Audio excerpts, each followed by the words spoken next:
What's up? It's Mike Mendoza here again on the commute.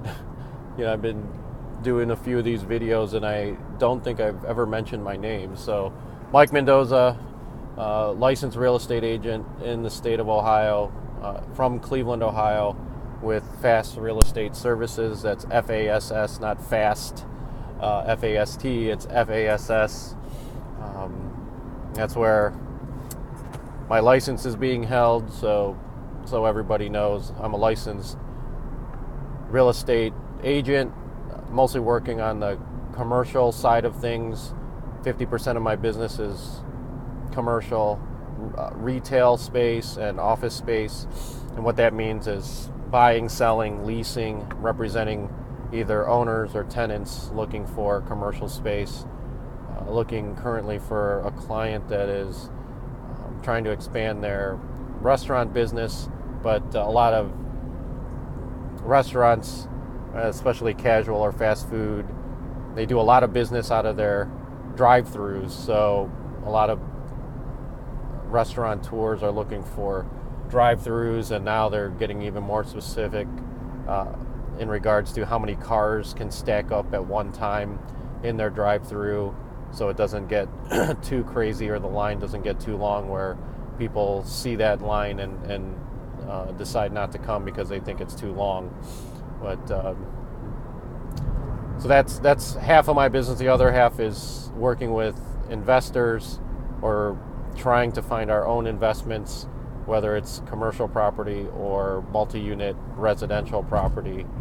And then with that, along with that, we always need to fix a lot of these properties up, or there's ongoing maintenance. So we manage the construction part of it, and then after all said and done, then we manage the property itself, whether management means managing tenants or trying to get tenants, and then also managing the operations of a property, whether it's snow plowing, landscaping, cleaning, fixing leaks on the roof, any of that stuff. That's what we do. So hopefully you'll get some value from my experience. My experience is very novice at this point, although I've been in real estate investing for over 20 years for myself, and also have an MBA from Cleveland State University, and been involved with startup businesses, also in corporate America and in the healthcare arena as a hospital administrator, managing and responsible for sometimes a budget of over $100 million. So I've seen the gamut, small and big, corporate and entrepreneur type settings. So, but just I guess recently, I think I've been going through my background story of when I was flipping houses in the early 2000s. This is partner number 2. Last time I left off with my story, we we're trying to flip our first house, and because I was working full-time, our agreement was that my partner would build a crew of people up so that we could turn these houses quick, because in any business, speed is the key. And once you acquire a house, then the quicker you can get it on the market, the lower your expenses, because you got to pay bills, you got to pay water, sewer, electric, gas. Especially in Cleveland, gas can get expensive in the wintertime to run the furnace, all of that stuff. So you can see how you need to quickly get a house on the market so you can realize your profit.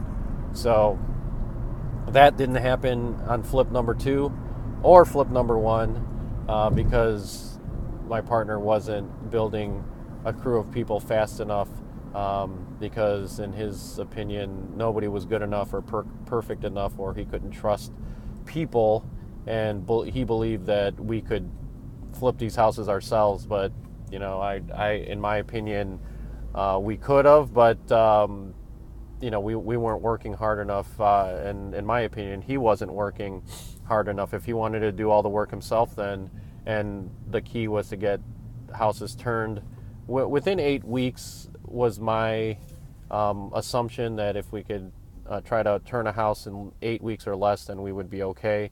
So, he would, I don't know when he would arrive to a house. I think he would get there like at 8 in the morning, but I would come after work at 6. Mind you, I started work at 6 a.m. I would leave work around 5:30, get to the house at 6 p.m., and then work till 11, 12 midnight, and then start it all over again.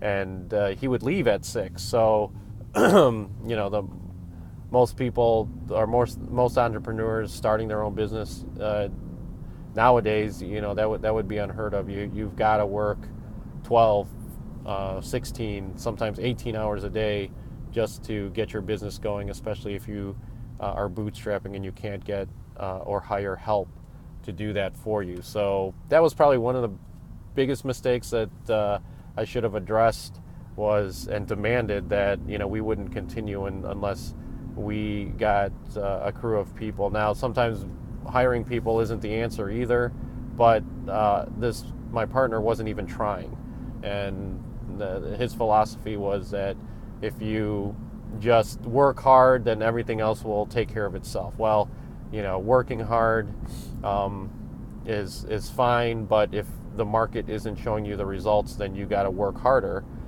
meaning putting in the hours and putting in the time, and then figuring things out, experimenting. And this person's mindset was, I think, because they had some success doing it by themselves and making a lot of profit on a house, that they could take longer to flip a house and do all the work themselves so they can save on the labor. But again, that's fine in the short term, but in the long term, you can't scale up a business by doing everything yourself.